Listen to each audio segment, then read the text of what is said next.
So are we going to talk about Adam speedrunning my hobbies?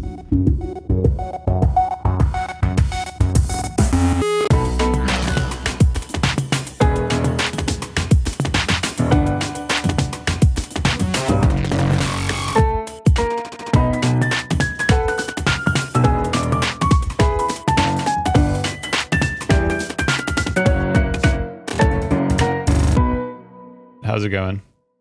It's great. Thanks for having me on, Dax. I've been wanting to do this for a long time. I'm glad that you finally gone through all of the better people and you've gotten all the way down the list to me. That's awesome. Well, you finally did some stuff that was interesting enough, you know? It was more you than me. You have a new camera set up? You look really good. Thank you. It's the same. It's just a webcam, but the microphone is better. And I went out and bought a key light on recommendation of you and others. Yeah. So Yeah. I fixed a couple of those things. Yeah, the lighting makes a huge difference. It can like make your camera seem like it's more expensive than it's not. Because for a second I thought you had maybe like a non-webcam. No, just a crappy webcam. You know what it'll never do is make my beard look as good as yours, and for that I'll be jaded forever. That's funny. Yeah, the mic sounds great too. There's a new purchase. You got the MV7, right? MV7, yeah. It's I was convinced. Theo convinced me on Twitter to do that. So far, I've liked it a lot. I've gotten some comments on it. I've been told I have to go and just smoke a pack of Newports a day to get that voice level down where we want it. Yeah, even I feel that way. I have a pretty naturally deep voice, but Liz's dad, my wife's dad, he like smokes a crazy amount of cigars, and he's got that like graveliness to his voice, which I'm just like, I don't think I'm ever gonna have that. But it sounds amazing. No. I mean, you don't want it, right? Because it's not a. It comes with all sorts of downsides. It's kind of worth it. I don't know. Podcast is doing that well, huh? It's not that. It's just like whenever you're in, of course it's for recording, it sounds great, but whenever you're in any type of scenario, any meeting, anything, you just sound way more authoritative and good, and people want to hear you talk. And I think that has just subtle effects on everything you try to do. So it does make a difference. I think so too. So are we going to talk about Adam speedrunning my hobbies? Oh, really? Okay, let's start there. Let's talk about your hobbies. The thing I wanted to start off with, I mentioned yesterday, is so for those of you that don't know AJ, I'm going to start off with the weirdest part about him, which is he literally jumps off of bridges. And there's plenty of videos on Twitter of him jumping off things, backflipping off things. So tell us more about why do you do that? How did that happen? Just give us a rundown. I mean, that's a long story. I grew up in a town called Neenah, Wisconsin, which is about 2 miles north of Oshkosh, which hosts the single busiest fly-in on the planet. For a week in July every year, it's the busiest airport in the world. It's called the Experimental Aviation Association, EAA fly-in. It's this giant people who build planes, and you can do this. You're within the rights of you as an American. I think just a resident. You can build an aircraft in your garage and put slap an experimental sticker up on the door, and just take it up once you have your pilot license. So I grew up around aviation, and I wasn't clear. Oh, nice. It was normal to me to have friends that just had planes they built, or like family friends, right? Like, oh, you're gonna go over to Uncle Bob's house. He's got a hangar in his backyard where he built this kit plane and just like takes it off from his grass field. That wasn't typical. It wasn't like every single person, but it wasn't abnormal either. I'd been in a lot of aircraft before I was 18. And I always wanted to do it, but it's super expensive. And the single cheapest way to get into aviation is to skydive. So I got into that around 2010, got my license, and then did a bunch of jumps for like 2 summers, and then had the opportunity to learn to base jump. There's some people that did it, and there's this bridge you can go to in Idaho where it's legal year round. It's free. You just show up, jump over the railing and jump. And yeah, so it's a parachute kit that you can get. And you can just go and learn and do this thing. So I started doing that in November 2012 and had the pleasure of doing that ever since. Nice. How like dangerous of a thing is it? Right. So the safety of base jumping, I think, is a little skewed towards more dangerous because not every jump is reported, but every accident becomes news. So there are you can jump anything tall enough. There are people that, like, I have a friend that owns a cell tower and runs a rural internet company in Minnesota, and I probably have 2 dozen jumps off of that tower. Wow. Because it's, you just climb it and jump it, and it's his, and there's there's no organization, there is no governing body, there's no licensing program, so there's not a reporting structure nationally or internationally that reports this. There are very popular places to jump in the world. In the Lauterbrunnen Valley of Switzerland is extremely popular. I've been there several times.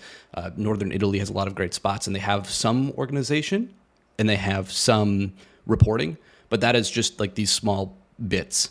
There is just no, body that collects information on how many jumps are done. So it's all speculative. But yeah, I've had the pleasure of having 870 some base jumps. I've never been hurt. I splinted a couple legs and helped carry people out, but otherwise have been pretty safe. And there's a lot. I mean, it's risk management. I think anytime you look at these stunts or these base jumps or YouTube, it seems like it's completely wild and out of control. But you're not seeing all the preparation that goes into it, and you're not necessarily understanding how the systems are engineered to keep you safe. Nice. Which I think is that's one of the coolest parts about the sport, is just how simple the system is engineered to be. Right. And as a software engineer, I think you're like primed to appreciate it. Yeah. Because there is not a part of that kit that isn't necessary. And there is only every single part is designed for a specific purpose. It's designed to be bomb proof. It's designed to never fail, or if it does fail obviously. So you check it, you catch it in a gear check. Things are color coded, things are ordered. There's a check process. Manufacturers have collaborated on ways to ensure that the safety is sort of built into the systems. And it's just like a really interesting from a technical standpoint achievement for these systems to be just so light, so small, and so simple, and so they're extremely linear. Yeah, that's the way I would explain it. Yeah, that's very cool. What did you think of the new stunt in the Mission Impossible movie from this year? I'm sure you've seen it. Yeah, I have. Tom Cruise is a sort of legendary in both acting, of course, but also in the sport. He has a skydiving license. He has his private pilot license. He has a helicopter or rotary aircraft certificate. He kind of does everything. He's an avid jumper too. He takes it seriously and does a lot of jumps. Mostly, I think, in the large Arizona drop zone. But for the most part, he did it for sure. And you could tell they were their insurance company is probably sweating, and he's sort of sitting down there. He's like, yeah, I could go again. I could go again. Yeah, they did it a few times, right? Yeah, probably. Yeah. And I'm sure there's a behind the scenes interview where the director's like, yeah, we got it, Tom, we got it. He's like, no, I want to we're going to go again. Yeah. And that's exactly what any base jumper would do. They're like, I'm going to just press the fun button. There's a little dopamine button. Yeah. And Tom Cruise is walking over to the wall and he's just pressing that dopamine button as his entire staff and crew and insurance company, I'm sure, are just sweating and holding their head and freaking out every time. He's like, no, let's go again. Really impressive. Yeah. So for those of you that haven't seen the movie, he basically rides a dirt bike off of a ramp of a cliff. Then he separates from the dirt bike and then pulls a chute. He did it a few times, which is crazy. And I think that was a crazy stunt. I think for me, the craziest one will still be when he's strapped to the side of the plane when it's taking off. That's wild. Yeah. He's strapped in, so he's not really too much in control of anything, but I cannot think of anything. Has anyone ever done that before? It's just how many people on earth have had that experience of knowing what it's like to be on the side of the plane as it's taking off? I mean, more than you'd think. Oh yeah, because more than you'd think. Okay. Yeah. So when you're skydiving, you have to get out of the aircraft, and that's true. The large planes have jump doors. But I grew up jumping a Cessna 172 or I think 206, 208, the small Cessna where you have to open the door and climb out, and then you're holding onto the strut. So you're in the prop blast. You're behind the prop, and you're just getting you're holding onto it, and you have to get clear of the aircraft, and then also know where you're above the ground, where you drop, because you're not making a lot of horizontal progress even in a wingsuit compared to where you can be in an aircraft. So you have to kind of know all this and pick your spot and then climb out. So holding on is a little easier than you think, but you're just gripped with fear. Yeah. And that it's true. You've got that strength where you're like, I'm never letting go until the jump master is looking at me like, you go now. Yeah. And you're like, okay. Yeah, it's in that scene, I was like, oh, well, the nice part is he doesn't have to think about acting, because I'm sure his face is just reflecting exactly what he needs to be saying. Yeah. Yeah, it must be terrifying to be outside of the aircraft on takeoff. I've never done that. That's totally unsafe. The parachutes don't work below a certain height, especially a skydiving parachute. So that would be freaky from an equipment standpoint. Yeah. Do you think he had a parachute on when he was doing that scene? No, they had a cable up the arm. But I can tell you from personal experience, I am a terrified person by like cliff edges without a parachute. Yeah, me too. And then I put this stupid little backpack on, and then I'm happy to just walk over and like kick a rock over and just stand and be like, oh yeah, looks good. and it shouldn't. It's not right. It's like to do this hobby, to do this as an activity, you have to like convince yourself that it's totally safe with a parachute, even though you know it's not. Like statistically speaking, it's just not a safe activity. But that same mentality that gets you to jump off the edge makes you think you're invincible with the backpack on. And I do think that's interesting, because if I did slip and fall, I would get very badly hurt or killed. You know, you need to have a good exit. You need to push hard. You need to present your body such that the parachute opens away from the cliff or the object you're jumping off of. There are all these things you have to do to do this safely. But that mentality of like, okay, I can just walk up to the edge and just like peer down off a cliff, I think it like does you a disservice actually. But it's required. Yeah. Right. Yeah. It's very cool. Yeah, I've always like heard about this. I never really known anyone that was so deep in it. So there's a bunch of great drop zones in Florida too. You should give it a shot. The one thing you're going to miss out on, skydive to land. Wait, Dadeland, like DADE land? No, DELAND DeLand. Oh, got it. Has a really big drop zone. Nice. Well, I'm assuming these are all. Well, hang on, you're talking about skydiving or base jumping? Skydiving. Okay. Yeah, I don't think there's a lot of. I was going to say the highest point in Florida is like 300 feet. Yeah, it's just flat and marshy. Yeah, so it'd have to be like off a cell tower or something. So you were saying that Adam is speedrunning through your hobbies. What did you mean by that? In high school, I started jiu-jitsu and mixed martial arts. Nice. I like jiu-jitsu a lot more because I didn't like getting hit in the face. I did one amateur MMA fight. I won. Nice. And then I was like, I don't know if this is for me. So I went back to just the jiu-jitsu thing. Got a blue belt. And then I was in school, so I had to kind of put it aside for a while. And then that next summer, I picked up skydiving. So that's like, I'm waiting for Adam to be like, I'm done the jiu-jitsu thing, but the skydiving thing, I'm going to check that out. Well, his brother's a pilot, so...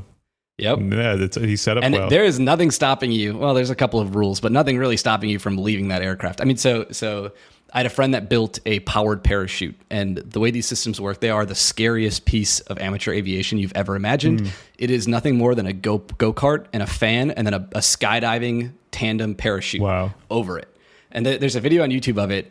And one of the interesting things about base jumping parachutes is they can generally be configured two ways. They can be configured for jumping off of really low stuff, and then the parachute is packed to open as fast as absolutely possible. They can be configured for jumping at terminal velocity out of like a high aircraft or off of a cliff or with a wingsuit. And in that case, you have to pack it so that it deploys slower. Otherwise, you could really get rocked and damage the equipment and yourself. And I'm going up on this little powered tricycle. The thing is shaking. He can't get it trimmed right, so it's barely climbing. And we're like coming up kind of to power lines. We're maybe 80, 90 feet in the air trying to gain altitude. Yeah. And all I'm thinking is, why did I pack this for a high jump? Why did I configure this? Because now I can't leave. Once we're 200 feet up, if I was packed for we call it slider down and slider up. If I was packed slider down or with a reefing device that slows the canopy off, I can jump very low. And that is the biggest comfort when you're in somebody's hobby project they built on their farm in their spare time with a BAC of 0.08. The whole time they were building it. And that every time I kick myself when I'm like, why did I convince myself to take the slider up and convince myself I would get altitude, and I'm watching this thing climb so slowly, like, oh God. So I'm waiting for Adam to speedrun the rest of these hobbies. He's going to get a motorcycle next, and then he's going to sell that quickly and start skydiving. Yeah, the amateur aviation thing is crazy. I don't know if you saw that news where I think it was two people from Cuba, they escaped and made it to America with some kind of like powered glider thing that they built. And it looked really cool. It like looked really legit, but it was just made out of like motorcycle parts and just like random stuff. They made it all the way here. And I was like, you know what? If someone does that, we should just be waiting here with like a citizenship and like a job offer. Yeah. I mean, so it's incredible. Crazy. Yeah, the immigration in this country is nuts. So I'm in Boston now. I was in Minneapolis for the last 10 years, which has a lot more general aviation airspace. Mm-hmm. But my wife has a PhD, and we've been together. We've been together as long as I've been base jumping, so almost 11 years. We got married a few years ago, and she's a PhD. She's a master's degree. She's working on gene editing at a biotech now, but previously was doing cancer research. And we still had to fight the government for like 4 years to get a green card. Yeah. It's ridiculous. Yeah, it is really crazy. Like this one, it's like I don't get super involved in political things, but this is one area where I'm just like, I just get so frustrated because there's so many amazing people that want to be here and pay taxes and give like us more money. And it's just like, we make it so hard for no reason when it's so obvious that we should be taking advantage of that and kind of starving our competitors with those people. But yeah, and Canada's doing a great job, right? Their H-1B process, like, oh, you were in the lottery but didn't get it, you're automatically approved here, insane. or you're fast tracked here. That's just what a no-brainer, right? For a like, and we're a country that needs people. I don't know, like, I think there's this misconception that we don't need more people. We desperately need more people. Yeah. And that is a important thing to do to make that happen. But I do like Boston, like it a lot. It's nice to be out here. Like I said, less general aviation, but I, pick up new hobbies, and I'm riding my bike a lot and in an office most days. So I'm at home today, but for the most part, I work at Datadog. I'm an engineer, I work on the serverless stuff. And I get to go into an office most days, which is nice. I know I used to work for a remote company like you, Dax, and I like that too. But sometimes it's nice to just like talk to people in person. No, I definitely miss it. And I posted the other day about how if I could literally have anything in the world, it wouldn't be 100% remote. Like I would love to just have a place where I can hang out with my coworkers whenever I wanted to. Yeah, let's unpack that. Like, what did Jay and Frank think about that too? No, they're all into that as well. I think. I mean, the two of them are both in Canada, in Toronto, so they don't actually. So Jay works in a WeWork every day, and Frank comes in not every single day, but occasionally. Yeah, at the end of the day, we're such a small team, and we all like each other, so we're just down to hang out. So it would be nice. Of course, it's not like an extreme where like we're in there 8 hours a day every single day, but just some of that mixed back in. Yeah, I mean, I've always worked at small companies, and I know people think this is bad, but a big part of my social life did come from the people I worked with, because at small companies, you just get really close to people. You tend to pick people you could be friends with in terms of who joins the team. You hang out, you like get pretty close, and all the people that I work with and I will continue to work with are people that I've just gotten and made that relationship with. So totally, I do like that aspect of it. And it's not for everyone. Like I tend to mix every part of my life together. I smash work and out of work and all of that stuff together. People like more clear boundaries, but yeah, for me, I definitely miss that. Yeah, 100%. 100%. I really do like having the option to be in an office. For me, I think Boston is famous for just horrific traffic, but I get to ride my bike or take the train, so it's pretty easy. And I think you'd said in your tweet, you're like, if I could just be walking distance, like I'm 1.5 miles or 2 miles from an office, and nice. I can just go in. And it is such a powerful part of like my social life. I moved here with no friends. I didn't know anybody on the East Coast, and my wife and I both sort of made it a point to try and like be super outgoing and super proactive about it. And then, a lot of my friends here are coworkers, and I really do enjoy that. I am excited for you to post the demand letter from Frank that says you must move to Toronto. Otherwise you have 30 days or whatever it is to leave Miami. Yeah, that's funny. But yeah, I do think so. I suspect, and again, I have no evidence for this, I suspect the next, $1 billion startup or the next whatever, big tech company is going to be one that was started like in person. Yeah. Sort of have that feeling. And again, I'm a big proponent of remote work. That was it unlocked a huge part of my career. And maybe we can kind of unpack that a little bit. So Dax and I used to be competitors. I don't know if people know this. Yeah. So we talked about your hobbies, which seemed like they would fill up all your time, but you also have this side thing where you're a software engineer. So everyone's aware. So tell me a little bit about like your history with that. Yeah. I was not a good student, but I did manage to claw my way out of school, and I left mechanical engineering. I think I had like a C average, and I was like, I'm going to just do software. And I finally was able to like get things together and graduate, started working at a medical device company, and actually I loved the team. I loved the work that they were doing, but I couldn't love the velocity. Yeah. I like to build things as quick as I can and ship them. And that is just not what you want in an engineer who works on medical device. So I quickly moved on and joined a startup that some friends were at in Minneapolis. that was awesome. That was a formative part of my career. I started working on Ruby on Rails tech, and that company experienced really rapid growth, which I think I credit a lot to my development, both as just like a developer, but also just a person. When you go from having whatever it was, like 100 people to 500 people very quickly, it's a big life change. And at the same time that company grew, we were approached by, it was a sports tech company. We did youth and amateur athletic registration, payment processing, background checks. If anyone has a kid or volunteers on a sports team, you've probably used this service before. And we were then acquired by NBC Sports. And they did a very interesting thing. They said, we're going to give you a blank check in 3 years. And at the end of the 3 years, we are going to subtract whatever you spend from your valuation and pay everyone out. So we didn't have to worry about fundraising. We didn't have to worry about, making payroll. And again, I'm just an engineer here, but wasn't necessarily involved in that. But from an engineering standpoint, it allowed the company to go out and acquire all of these sports vertical, like small companies that were doing, 3-5 person companies that were doing, like we own gymnastics, we own swimming, we own golf or whatever it was, and sort of bring them into the platform. And at the time, the result of that were we were a PCI compliant shop, which meant we were able to process credit cards directly with merchants. And there's a lot of rules and regulation about that. We also had to bear in mind the legal world of the like Child Online Privacy Act or COPPA, which it's like a little bit like GDPR for kids in the U.S. I mean, that's a horrible summation, but you get the point. We're adhering to all these rules, and then we're acquiring these companies that just didn't do any of it.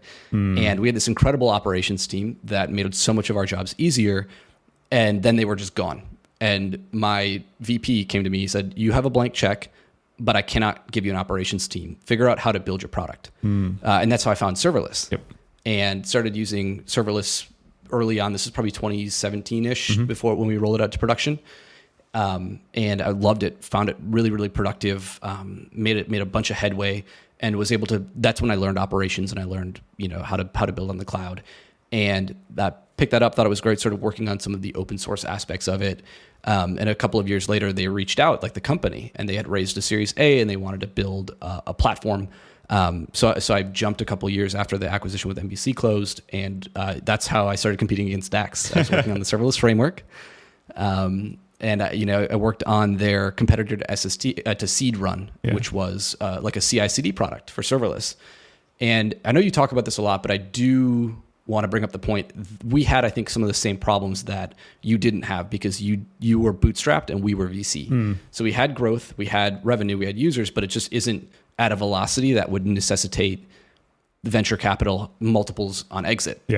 Which made it hard to pursue. But I think for you and Jay and Frank, you can use it to extend your own runway with 3 people and build out what you really want to work on while you have this other product that sort of creates some cash. And I think that is key to anyone who's maybe out there thinking about starting their own thing on the side or working on their own like kind of quote lifestyle company sort of startup. That is a really big opportunity and a really, really important thing to look at is, can you do something you don't want to do long-term, but just long enough to pay the bills so you can work on the thing you actually want to do long-term? Yeah, exactly. Getting to a point of sustainability. Before we talk about that, I want to go back for a second. So it sounds like so do I understand this right? Like some of the compliance burden is what pulled you into serverless? Because that's exactly how I got in there as well. It was 2 parts, right? First, the compliance burden where it's like, we have to adhere to these rules in this AWS account. So I can't just stand up a VM and call it a day. That is a big part of it. The other part was just my operations team was so busy bringing these other companies into compliance that I didn't have time for them to, at the time we were on Chef and OpsWorks, and I didn't have time for them to, like, they didn't have time to stand up new services for me or to run the operations for it. So that's when we went on call for our own services. We owned our own production deployments, our own pipelines, kind of the end-to-end process. I think for some folks, it's hard to imagine a time before DevOps. But there truly was like a wall between dev and ops. It was like different rooms, different people. You would just build the code and you would, even with GitHub, we would put like a label on it that would say, this is ready to be deployed. And then sometime later, someone would deploy it. And then you would just get, if it broke something, you would get paged, or then you would get brought in and they would be like, we reverted your code. It wasn't very good. So the DevOps thing was really taking off about then. And that's now we're in a world where, at virtually any large tech company, you're expected to run your own services for the most part, outside of some core things. And that I do think has been good for the industry. It's like a point of maturation, and it also helps people really understand what they're building and the impact it has, versus like, oh yeah, I'll hit, it's ready, I'll just hit the merge button and we'll see what happens. Yeah, it's funny because even at a lot of like modern-ish companies, I was at a company where I was kind of surprised to find that wall was still pretty strong.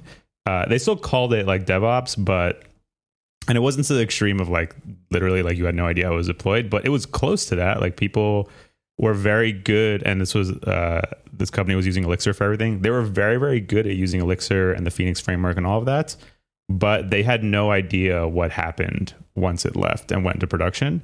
And I found that really odd, because for my entire career, it's like how it runs in production impacts like how I build the application and like things I can take advantage of. So yeah, there still is that wall, and it's weird. And I think that's why maybe a lot of people don't understand or like don't appreciate some of the value of serverless. Like, so similar to you, I was in the healthcare space for a while, and we were running Kubernetes and our own containers and all of that. And every time we signed a new client, I had the fun task of filling out a 30-page security questionnaire asking all kinds of crazy stuff, like what kind of antivirus do you run on your VMs, and it is just a huge pain. Time sucks, such a waste, and like my least favorite part of the job by far. Then I realized, if I literally don't have access to the underlying infrastructure, nobody can ask me those questions. And that was what like pulled me into serverless, where I was like, okay, if I build my things in this way, the right answer for every single question is not my problem, not my problem, not my problem, not my problem. Managed by provider, yeah. I think is the key. Right. It's like you get to write MSP, like managed service provider, and then dash, and then AWS. Yeah. And that's just such a flex. You're just like, oh, I'm done with that. Yeah, exactly. Totally. So I was like, if I'm going to keep building stuff in compliant spaces, which is actually not even that uncommon, like everyone kind of eventually ends up there, because even if you're not directly in healthcare, you now have a customer that's in healthcare and they like want to make sure certain things. And now you are. Yeah. Yep. Exactly. So you eventually. Yeah. Or SOC 2 compliance, right? Like, oh, you got to be SOC 2. You got to be, FedRAMP, or there's a billion of those. Yeah. Contrary to popular belief in the Forbes 30 under 30 list, ignoring the law does not make you immune from it. Yeah, well, it does up until a certain point. But until people start looking into like, wait, what's actually going on here? And at that point, it's like, yeah. So that's what pulled me into it. And then I found all these other benefits as well. And yeah, it's been crazy how long you've been doing it. So I got pulled into it maybe in like 2019 while I was at this Elixir company, just because I was bored of Elixir and this compliance thing I was thinking about. And yeah, it's been awesome. So I met AJ in person at AWS reInvent. I think it was the first time we met in person, maybe the only time we met in person. And AJ's just been doing this stuff for so long. And whenever I have like a question about some weird, obscure thing about how Lambda works or how any AWS thing works under the hood, AJ is the person I ask. And it's been amazing to have him as a resource. Now, you even like respond to questions in our Discord, which we definitely really appreciate. Oh yeah, I mean, I love SST. It's a great tool, and I think everyone who's considering or wants to experiment building on AWS should try it out. Yeah. So I'm happy to answer questions there, and I answer questions on my own blog. I'm exploring and experimenting with the idea of streaming while I work on some other things. So I'm happy to announce on this podcast that my RFP for a talk at reInvent was accepted. Nice. Thank you. I'm going to be talking about Lambda and cold starts and initialization, and I'm running kind of a suite of benchmarks and working closely with other people at Datadog, and also a couple of people at AWS to answer some of those questions that I have, and then we're going to be putting together this talk. So I'll be there. I'm pretty excited about it. Nice. Yeah, cool. Yeah. But the serverless space, I mean, yeah, I think we had interacted a lot online before we met in person, and I do think serverless is at an interesting jumping off point where it's still possible to do that. But it is sort of eating the world. I mean, I think in our Datadog State of Serverless report last year, we shared that like 50% of organizations have adopted serverless at some point in their stack, which makes perfect sense because it fills so many gaps in ways that you don't have to own the entire operationalization of the tool. You can just sort of run it and it just executes. So I do think that there's just a ton of value there. I also think that there are a whole number of folks getting into software development and learning serverless first, that is really great. And I'm really happy to see that. I do think people struggle with some of the distributed systems rules that govern the world we work in. And I think that's funny because I think both you and I have kind of a distributed systems background before we got into serverless. And I do think that has helped me a lot in my like journey and over the years, even though I have been working in the serverless space for so long. But it operates on the same fundamental principles, right? You have to build in idempotency. You have to handle race conditions. You have to handle retries. You have to handle things like either load shedding or just graceful failures, like what happens if the service is down. And that part, I think, is really like that's just like an important part to learn if you're going to pick up serverless, is to understand that you are in a world of multiple systems running in concert. Which is like a really hard thing to learn if you're just coming straight from, okay, I'm going to build this app on my computer and then just deploy it. Yeah. But once you get past that, it's such a force multiplier, isn't it? Yeah. Like it's so much leverage you have. Yeah. It's funny. The thing I point out all the time is, so prior I was doing Elixir, and Elixir has really incredible concurrency and distribution, just primitives that you can use. So taking a task and running it in parallel is very natural. In Elixir, you can run it across multiple machines, etc. And I thought that was great. But whenever you did that, whenever you did like, I'm going to run this parallel, you set a limit of you had some mental sense of like, this has to have a limit because I've only provisioned 4 servers. And I know that I can't just be like, okay, run this at like 1,000,000x concurrency. So like you like kind of had that, but there was still a cap of like, okay, if I want to go up, I have to go spin up another server, join to the cluster, etc. And once I moved into the serverless world, that suddenly became an option where I'm like, this needs to go faster.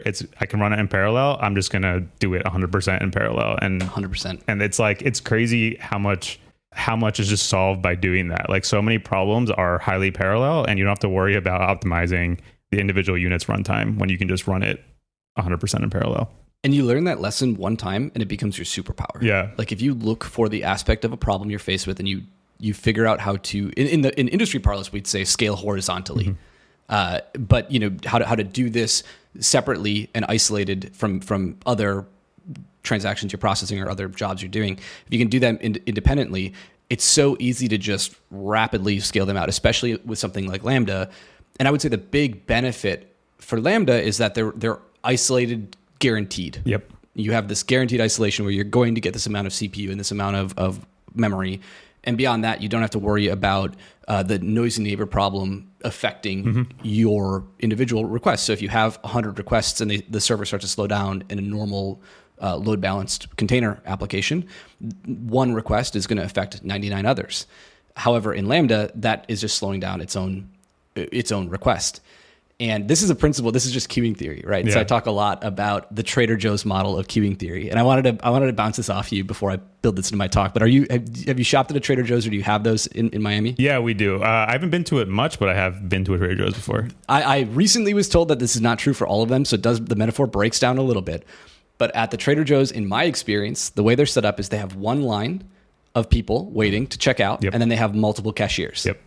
And the benefit there is you get limited variability in the P99 or the 99th percentile, right? Those outliers. And almost everything we do as performance engineers in software is outliers. Like what is that 0.01% or 0.1% of requests? Why is it taking so long? Yeah. And the benefit of the Trader Joe's system of checkout compared to a typical grocery store where you just pick a line and wait is that one person in front of you, writing a check or using pennies, a gift card coupons, or something like that, counting pennies, doesn't impact you as much, right? Because all it does is it's like a thread pool. It reduces one worker in the pool, but every other cashier is there. And also at the same time, they can, quote, spin up, new cashiers can come forward and help burn down the line. Yeah. And that is very similar to the way I think about Lambda and distributed systems, is having this ability to consume work. And if you're a Go programmer, if you're a backend developer looking at Go, you already probably do this because you already are familiar with Go routines and within a single process. Pooling workers.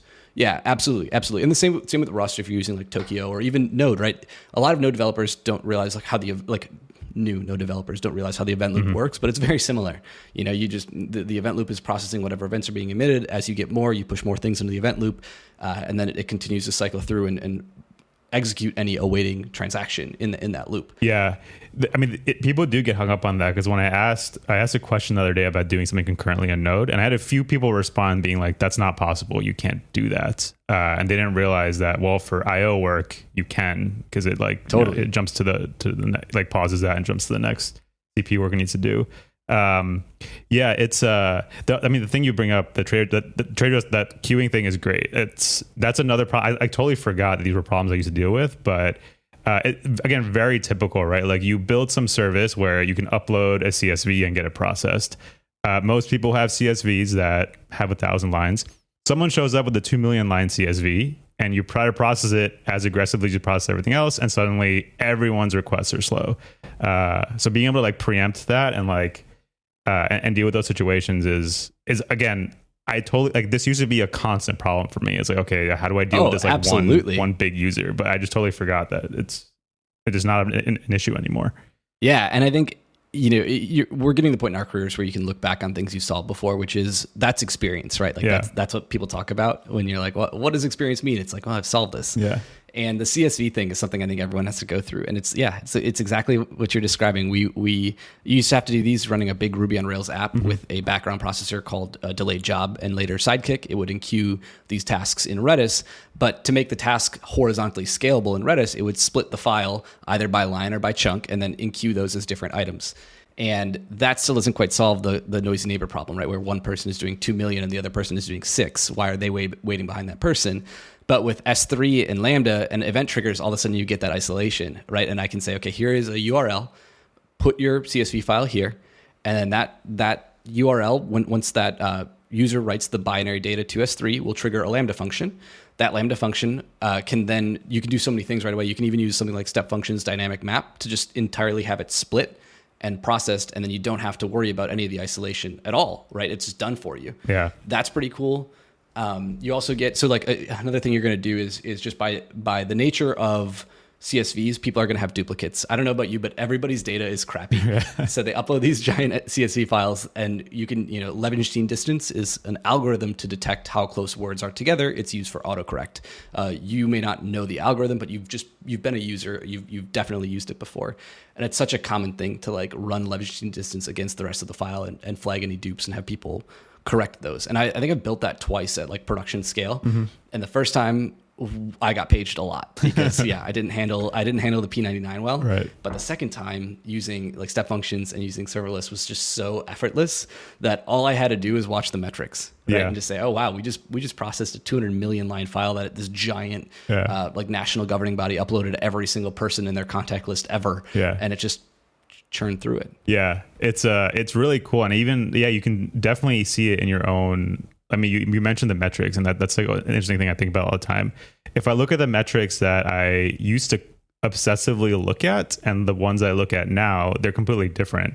I could never go to production before without having memory monitoring in place, CPU monitoring in place, alerts, alarms, all of that stuff, just in case something happened and I need to go intervene and scale something up. I don't know the last time I really looked at any of those metrics. Now I just look at, whoa, look how much we did. That's cool. That's about it. That's the only time I look at stuff. So it's like a completely different world.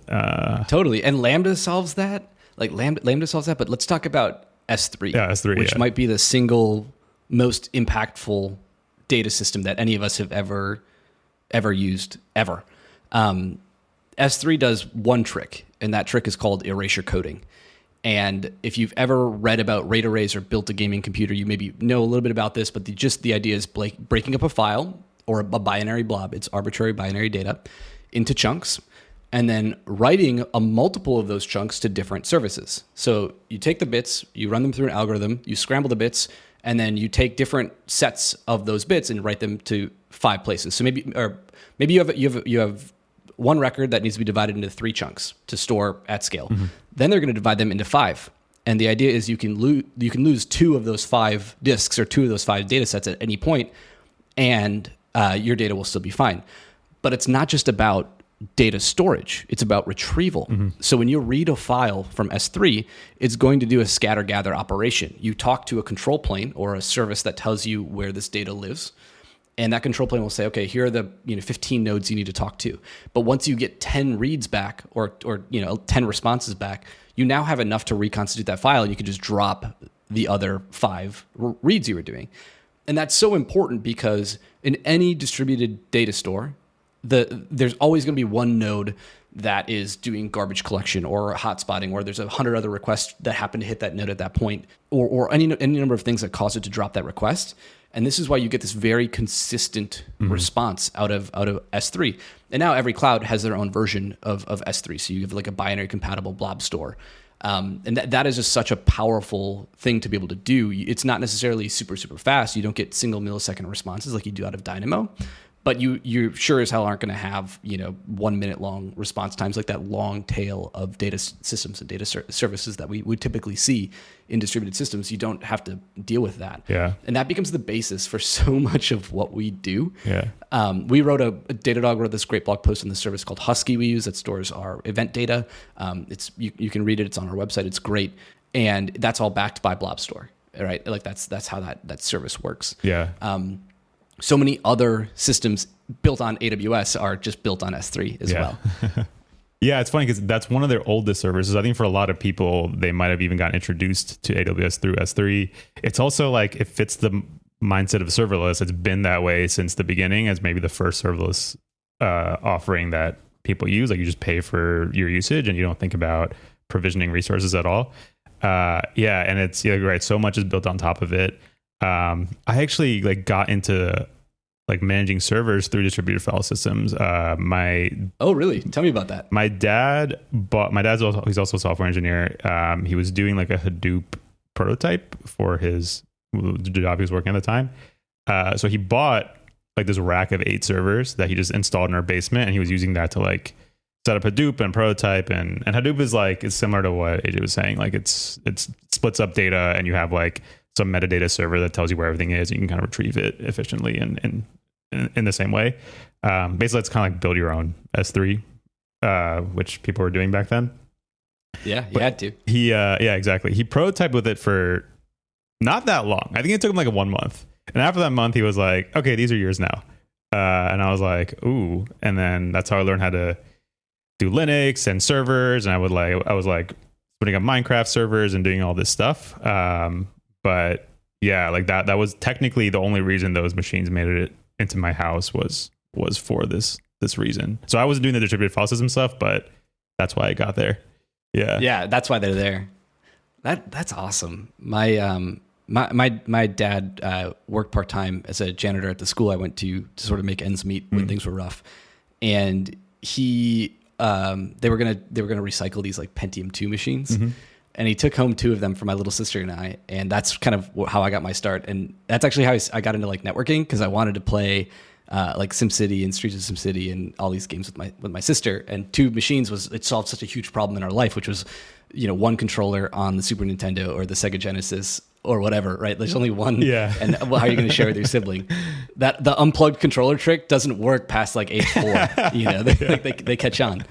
So that was such a big part of me growing up too, was dinking around on used machines. And I do think it definitely lit the spark. The other thing that did it for me was Legos. Yes. Yeah, I wrote about this a few years ago. It's probably I'm most embarrassed by it because it's just not a good piece of writing, but you have to be bad at something before you can be okay at something. And I wrote about how Lego League impacted me as an engineer. And Lego League was this ultra nerdy hobby I picked up, where you have this Lego kit, which is based on a microcontroller, and then motors and sensors, and then just Lego parts. Yeah. And you build a robot, and you use that robot to compete on a map to score objectives. And every year the objectives were different. You might have to, rescue a villager from a volcano, or, it's like a Mars mission, drop a supply crate off at some, launch site or something like that, right? Just little, move parts around on a board.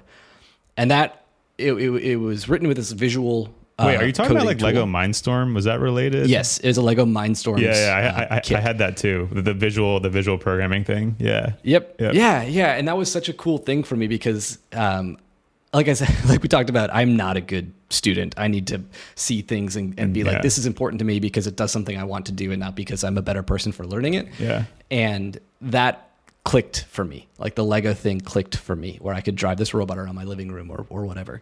And I do think that definitely keyed my interest, because the people that coached all of that were all engineers. They were all hardware engineers or electrical engineers or software engineers, that parents that were at the school. Cool.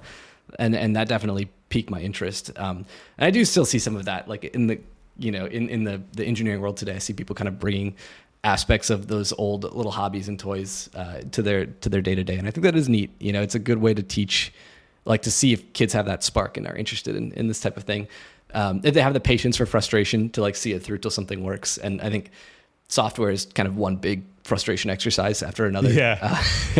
That's a big part of it. Just nothing worked when we were growing up, probably similar age, right? So it still doesn't work now. Worked. But to a crazier degree, like every single time I wanted to print something, I had to go debug the printer. Like, what's wrong? The driver, the thing, and then start print. You remember when like it would start printing out like all this nonsense, like weird test page, and not even that, just like weird. My printer had this thing where it would like not decode something correct, so it would just start printing out like all these like weird characters and stuff. It's actually kind of scary now in hindsight. I think that's your dad trolling you. Yeah, like 99% sure your dad was like, this kid keeps messing with my printer. He's already got my rack. Like, what more does he want? I'm just gonna print some scary stuff that says go to bed and he'll be done. But yeah, nothing worked, and I had to constantly debug it. And you just kind of learn that debugging skill, which you can learn from like literally anything. It doesn't have to be something computer related. It's just anything that's not working. You have to figure out what the issue is, and you develop a lot of patience for it. My brother is very different. I think he grew up in an era where stuff would just worked a lot better. And he just, for him, it's just like, there's this classic story my dad always tells where my brother was complaining the TV wasn't working. The TV's not working. And my dad goes to check, and it just like wasn't plugged in. Classic. And it's just like, it just didn't register for my brother to like dig in and figure out what was wrong. So I definitely appreciate the era that kind of we grew up in. I think a lot of stuff kind of pulled us in that direction. I think there's still a lot of that too. And ultimately for me, it boils down to the theory of fun. Have you heard about like the levels of fun? Are you okay? No, tell me. So I think this comes from the military. I've heard it from other like jumpers. It comes from the jumping community I'm a part of. And the idea is there's 3 levels of fun. The first level is a roller coaster or something that you do. It's enjoyable. You say that was fun. You talk to your friend or your spouse. You're like, oh, that was fun. But the next day you're not like, oh man, I gotta get back on that roller coaster, man. Ephemeral. Level 2 fun is not fun when you're doing it. Level 2 fun, it can be like hiking a mountain or building a big system or, whatever, doing something that, or running or, pick it, whatever you want to do, right? Like learning, I think you're learning to kite surf. I think there's a lot of times where that is not fun when you're doing it. And it's very true for base jumping. You're on this like 6-hour hike up a mountain. I jumped the Eiger with a wingsuit a few years ago. And it is not fun. It's not a fun hike. It's a very pretty hike, but it's on this like crusty shale rock that keeps breaking under your feet. So it feels like 2 steps forward is only 1. You're just kind of crushing. You're just willing your way up this thing. And it's not technical to do. It's not technical to achieve. It's like, okay, you walked up the Eiger. We can see it from here. It's just annoying. It's an annoying thing. Yeah. It's an annoying thing, and you're at altitude, and wasn't in great shape, still not in amazing shape. The whole thing is a grind, and you get up there, and then you jump and you land, and then you're like, okay, that was fun. Yeah. So type 2 fun is not fun when you're doing it, but it's fun in retrospect, and that's the thing that gets people to do a marathon again or do a 5K or whatever it is, right? Yeah. That feeling of accomplishment is the fun part, not doing the task. Right. Level 3 fun is never fun. You're never happy about that. That is never a good, if you've ever been on a camping trip, or I went on this backpacking trip in Wyoming and it was in July and we got like snowed in and we had no idea why there was snow in the mountains at this point, but there was. And of course we didn't know. We're a bunch of Minnesotans. We don't know anything about the mountains. Get back to the car. And of course the car's battery is dead. We hadn't seen anybody in 5 days. And we're freaking out and we're like, okay, how much food do we have? Whatever. And finally, like someone comes by and jumps the car and whatever. But like, that's never been fun. I've never looked back at that and said, oh man, I would love to have that experience again. Right. It's just like not camping in the snow when you're expecting like a summer camp and then thinking you're going to have to live out in the wilderness until it thaws and people come and rescue you because you have no cell service. Like that's not a fun thing. Yeah. That's like level 3 fun. Yeah. And I do look at software projects like that too. Like there's like a sufferfest in software in sometimes. And it's a key part of your development as an engineer is like figuring out what has to be done and what you can sort of really have fun with and figure out how to make yourself do the things you don't necessarily want to do. But there's this whole class of problems that I never want to solve in software that are like the Kobayashi Maru, Right. to borrow the Star Trek reference, where if you do everything 100% right, you nail it. You have the entire software is flawless, the operations are flawless, the deployment is great. Maybe you're like migrating a system, and you do it perfectly. Nobody notices. Right. Right. And anything less than that is abject failure. And every stakeholder is like, how did the system go down? What were you doing? What were you thinking? What, those types of problems I think are key to understand as a software developer, and how to do them unlocks a lot of value. And especially how to do them in a way that you can motivate the team and be fun, right? And enjoy it and do the work, even though it's a sufferfest. This is like level 3 fun. This isn't going to be no good comes out of this. No promotions come out of this. No blog post comes out of this. It is just work. But you do have to do it. Those things come up. Yeah, exactly. And it's nice. I feel like as my career has progressed, I've been able to do less and less of things in that category, just because like as an industry, things are maturing and like there's solutions for things like that. It is like a weird thing because in the moment, it's always fun to like learn something new and like you're proud of the skills that you acquired and you like that you know how to do certain things. Simultaneously, I'm happy to never use certain skills again. I'm happy that I'm never going to have to like manually run a database again and like make sure it's running and make sure it doesn't go down, make sure backups are up. I know how to do that. I've done it before, but I'm glad to not have to do that again. I can appreciate what other people are doing for me. So yeah, I think sometimes people look at, especially people like in the serverless world that are like really using managed services. I think sometimes externally people look at that and they're like, oh, you're only doing that because you don't know how to do that yourself. But it's actually the opposite. We know how to do it ourselves and we just never want to do it again because we know it's just not the best use of our time. You know it so intimately. Yeah. You know it so intimately and so well, you never want to do it again. I wrote about a user service migration where we shut down, we like acquired this company, we were migrating the users into our users. And that is like one of those things I just never want to do again. It went well and everything worked, but it is definitely a process where if like data could be lost if it wasn't done right.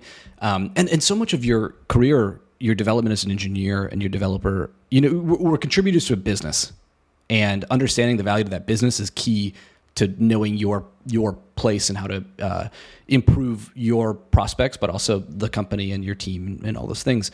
And identifying those areas that you've done before and steering away from the quagmires is a mark of the senior engineer, the person that's got that experience.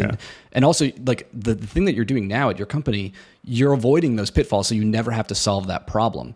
And doing that with serverless, that is the whole point, right? You're like, no, I'm going to solve this problem once and I'm never going to have to open this code or touch the system again. It will just work. Alex Debris is a good friend of mine. He's a mentor. I had the pleasure of, he managed me at Serverless Inc. for a while when we were both there. Oh, wow. So if you don't know Alex literally wrote the DynamoDB book. And last week I was in Seattle at the AWS Hero Summit hanging out with him. And he kept getting like product managers at AWS were like just pulling him aside out of the summit to talk with him, right? Like he is very respected by that group and by that company. And I think, one of the things he taught me about Dynamo and just systems in general is like, the guardrails prevent you from writing a bad query. And you have to do all of that work up front to model your system. And that is hard. And I think a lot of people look at that and say, wow, I could just, throw it in SQL. No disrespect to Aaron Francis. Aaron, I love your content. But, and that didn't exist also at the time this conversation was happening. Yeah. So you get this world of this guaranteed world of very low latency services just by doing a little upfront work, and you never have to worry about it again. It won't let you write a bad query. And I do think I look for those levers in both serverless, but also other, I do a lot of containers work. I love AppRunner, I love Fargate. Like there's a lot of these tools that exist out there for you where you just never have to think about it again if you sort of go down the right path. And that is experience. Like, I've made those mistakes.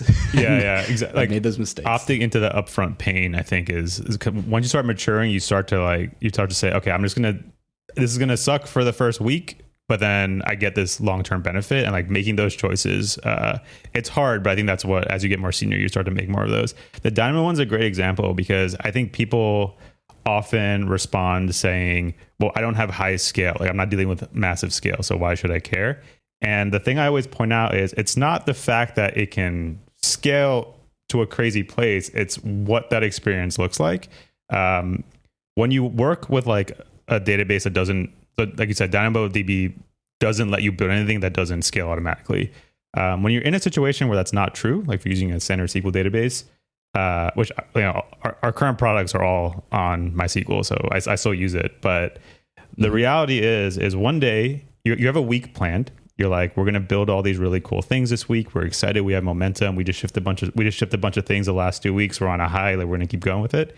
You wake up one day and it's like, oh, this table is overloaded, right? Like people are using this specific feature more than we expected, and now we have to go change all of our plans that we have for this week to go do this firefighting of like, figuring out, okay, what indexes do we need? Like what optimizations do we need to make? How do we rework this?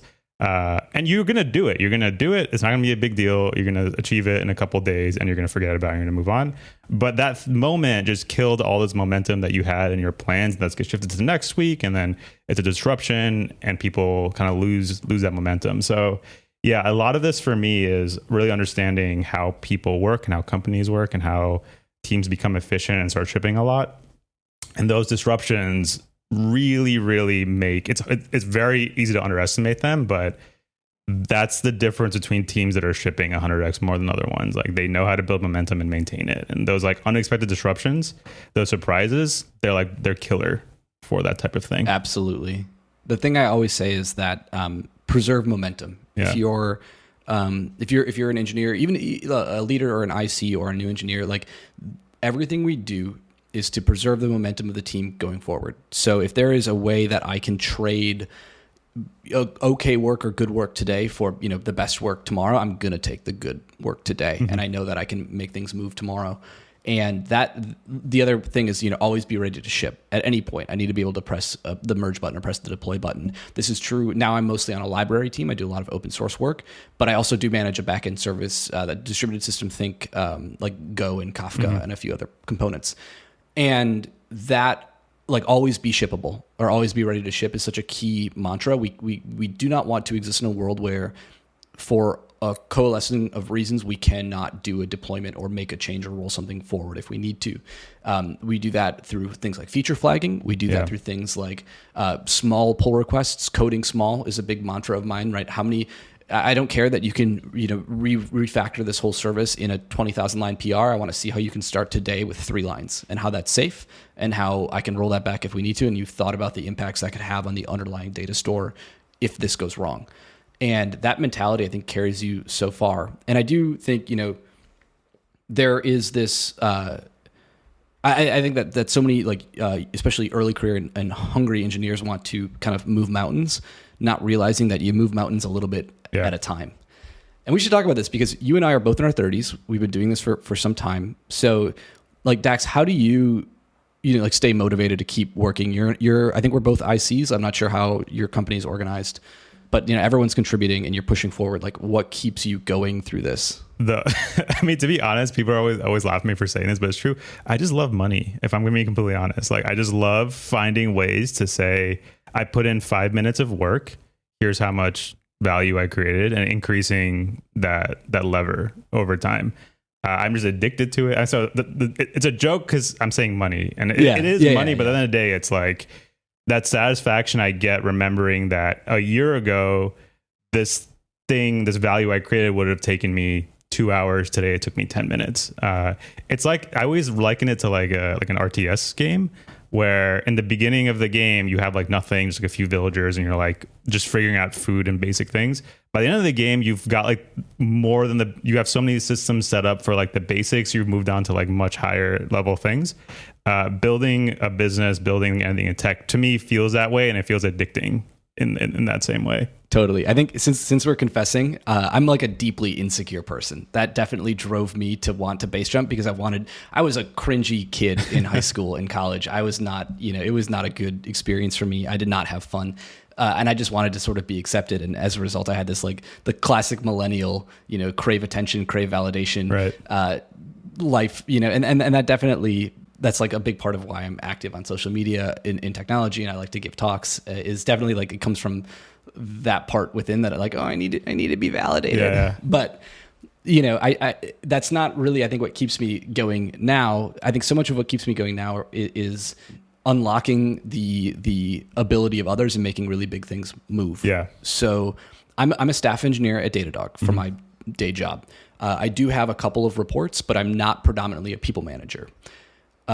My role, and I think sort of the canonical role of staff engineer, is to solve problems that exist horizontally at the company. And that means taking people that maybe, you know, this person's working on front end, this person's working on back end, or teams, right? Like at our scale, it's like teams of people are doing this part and that part. And then there's the back end for Datadog is not a Postgres database. I just want to go right out here and say it's a little bit more than that. And so our front end engineers are full stack, and they do back end. They build their own API endpoints. They build their own API contracts. And then we have a whole group of distributed systems engineers that build the actual streaming and the real-time data services that power it all. And then there's people like me that are more closer to the like front end or the client libraries, where this is open source libraries that you run in your infrastructure and send data back to us. And a big part of my role is finding the right people in all these different groups and getting them excited about a vision or an idea and helping them move forward on it together, so that any one part of that doesn't seem like it was a big change, but when you step back, we've moved a mountain. We've done something big here.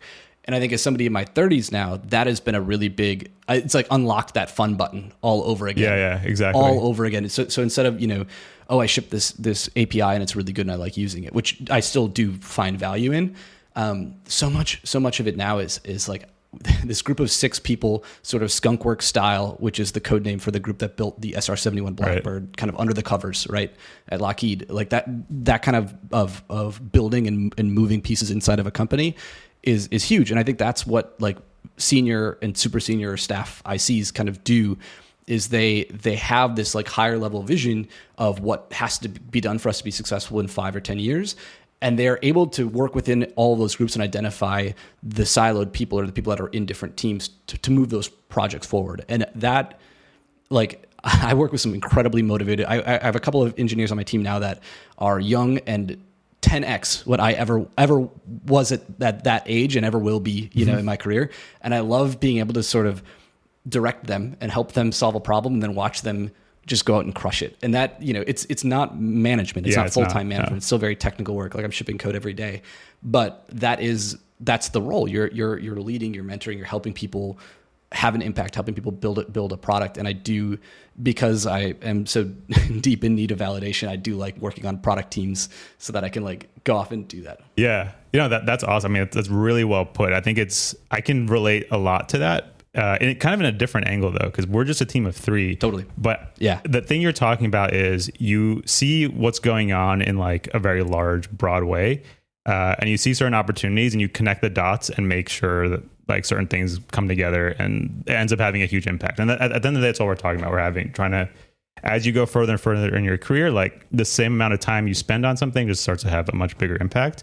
We're able to now do this kind of in the open source space, right? Like, because we're so plugged into all the stuff going on, all different tools coming out, being able to identify, again, just like you said, like there's like, I mean, a great example is a team behind Drizzle, which is like, you know, TypeScript. It's a typeset way to talk to your database that is awesome and we love. But we saw that team early on. We were like, they built something way better than any of like I could ever build. Like this is just like you said, like these people are way better than me at certain things, and it's super impressive, but very underrated, right? Like it's not fitting into the right place, it's being overlooked, XYZ things. And being able to like connect the dots with, I know that a lot of people would benefit from this. I know it's like arbitrary that they're not more popular, and finding a way to get them in front of people and get adoption and see where that grows and kind of maneuver things in that way. It's like I said, it's a fun button. It's like a new thing that I realized, I can do this now. I can like see different things and have influence and impact how all this stuff comes together. Yeah, it's like the same satisfaction. Like you said, the same satisfaction I get from like shipping like a literal thing that I built with code. It's all the same. It's like the job looks very different. You're doing very different things, but your intelligence around it, like how you approach it, the type of thinking it takes, it's the exact same thing you've always been doing. Just the pieces you're using are quite different. Yeah, you're moving logical groups of people and their efforts, and you're not necessarily doing the technical work. Or you're doing the technical work, but not every single component of it. You need to compose those pieces, and you also have to direct the traffic. Yeah. It is, and it is type 2 fun. But I think as you as you grow and you build more software, build more, do whatever it is that you're sort of incentivized to do or you like to do, you go through the hard parts with a kind of a wry smile on your face, knowing that in 3 weeks or 6 weeks or when the release is done or when customers start to adopt it, it's going to be good. Yeah. And you're going to be really happy you did that. And that is, you look back on that, you're like, that was a good project. Yeah. And that lasts forever. I have a team that I worked with at that sports tech company that we sort of built around the ashes of a project that was just horrible. And it burned out a lot of people. Like most of the people on that project quit. And they, like a year later, they tapped me. They're like, do you want to get a ragtag group of people that want to try and attempt this again? And you can sort of decide how it's going to go and how we're going to work on it. But we do have contracts signed, and it's like, oh great, thanks. No problem. Like, let's just run through the ringer again. But we were able to build up a team that got so close and we're so successful that we still talk to each other all the time. Like we have a Slack instance and we just get to hang out. Now everyone's at different places all over the place. But we still, connect because those bonds are sort of forged in that process. And I think everyone looks back kind of fondly at it. At the time, it sucked. It was a sufferfest. There was not a lot of fun that was happening day to day. There was just enough to keep people from burning out. But then we did, at the end, we did this really big thing. We look back on it. We're like, wow, that was cool. Yeah. And it is, I think to your point, right? Like it makes money like that. It's not going to be successful if it didn't make money. It was a business. We're working in a business. Yeah. So if that motivates you, that's great. But I don't think, not really, right? I think it motivates you to a point. Yeah. But I think really like when people use something I work on, they're like, oh, this is good. Like, oh, I like this. That feels so good. That I definitely making money is a side effect of that thing. Exactly. Yeah, exactly. Yeah, building something good. If you haven't read this, I think everyone should read Zen and the Art of Motorcycle Maintenance by Pirsig. It's a classic. I'm sure your dad probably was like, "Here, son. Here's your server. Here's your motorcycle maintenance book. Here's your Pirsig book." But it's just a book about quality. And like, what is quality? It's an abject measurement of something. But what actually is it? How do you know? You pick something up, it's quality. Yeah. But describe the quality parts of this, the qualitative parts that make this thing good. Yeah. And I do love that about software. And you talked a lot about linear, and I listened to your episode. I forget the name. Tuomas, now, but Tuomas, yeah, thank you. And I could tell that this is a person that also really values the work they do for the purpose of knowing that it's good. Yeah. That people will objectively assess this as good. They may not be able to tell you what's good, but when they use it, when they touch it, when they feel it or interact with it, it feels good. And that is a really powerful motivating factor for me too. Like it's a big part. Likewise, like I want to make sure what I put out in the world, I can point to it and say like that represents me, that represents the best of my abilities. You can judge me based off of that piece of thing. And it's kind of going back to what you're saying. It's just that, yeah, we can be honest about this. It's just a need for validation. Like I am the same way. I want it. I need it. Like we don't have to pretend like we're all like emotionless. Like no, it's a part of your hierarchy of needs. Yeah, absolutely. Like respect for your work or what you do or what you spend a huge amount of your waking hours do is important. I do think it's important to walk a line and be able to unwind because burnout is real. And I'm someone who also deeply intertwines my day job with my hobbies, with my, being an AWS hero and working, towards kind of that type of blogging, content creation sort of role. Like that's all me. That's all one part. And I sort of bring my same self to each of those. It's not like I compartmentalize my blog when I go and work on a bug. Like so many of my blog posts, if you read them, are about bugs. Yeah. Like they started as a bug. This proactive initialization thing was a bug. Yeah. It started as a bug ticket. So that is, I think, a superpower, but it's like a nuclear core. You have to be really careful to temper how much of that you do or don't use. Because first off, you have to go long. We have a long career where everyone's living longer than ever before. You're going to be doing this 30, 40 years from now, probably, right? Well, hopefully not 40, but longer than maybe our parents or their parents, definitely longer than their parents. Yeah. So figuring out how to do that over time is the real secret. I think anyone can have fun and anyone can sort of burn the midnight oil and hack away on something. Or whatever, right? If maybe you're not a developer, you want to be a streamer and play games or entertain people, like that is hard work. Yeah. That is not an easy thing. I think there's this like concept of easy jobs. There are no easy jobs. Yeah. And once you have that in mind, you can, you have to find a way to temper that over the long term. And I think that's what leads companies eventually to be successful because, and you said this too, right? The most important thing you can do to be successful in 5 years is to be there in 5 years. Yep, exactly. You have to be there. You have to be there. That is the people giving up is the number one killer of startups, the number one killer of dreams, the number one killer of ideas. P0, you have to be there. Yeah. Yeah. It's, I think someone said, I don't remember where I read this, but someone was like, almost every struggle and challenge in life is just your internal debate between the short term and the long term. And almost anything in life you struggle with can probably be summarized in that way. But yeah. Yeah. I mean, short of horrible like sickness and disease Right. and all those other things that do come up, and governments, but yeah, your ability to persist through is key. Yeah. Okay. Awesome. Well, okay. We're at an hour now, but this was great. Okay. Thank you so much for joining.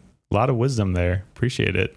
Oh, it's been fun. Yeah. I look forward to jumping back on when Adam buys his motorcycle and then later when he gets his skydiving license. That'll be great. Yeah. No, I think we'd definitely love to have you on again. Maybe Adam can do the next one and you guys can talk about, you can influence it maybe on some of these other hobbies. I feel like Adam is like his hobby is hobbies right now. That's what I feel like. Totally. I feel like he's like trying to get into hobbies. Oh, that's also such a superpower though. Like just be like, so I think so many people are scared to look dumb. And I have always looked dumb and I've never been athletic and I've never been coordinated. So it's just like, if you're just, okay, I'm going to just do this thing. I'm going to suck at it for a while. If you can embrace the suck, embrace the sufferfest, it's just such a, you have more fun in life. You get to try more things. It's so true. And I can give you like a little example of this. So I live in Miami. My wife is Cuban. Her whole family speaks Spanish. I have made basically no progress on learning how to speak Spanish because of exactly this issue. I am kind of afraid to look and sound dumb. Like my whole identity of myself is that I'm pretty articulate. I can express myself well. And then suddenly turning that off, like I'm like, I don't know who I am. Like, how can I even? So that's like, I'm letting that get in the way. But that's obviously a short-term thing. Like I'm going to sound and look dumb for a little bit and I'm going to figure it out and I'm going to have a new ability to communicate, which I just need to like kind of get over. But totally. Yeah. That's life, man. It's like a wild little adventure and no one gets out alive anyway. So you may as well try a bunch of stuff. Okay. Awesome.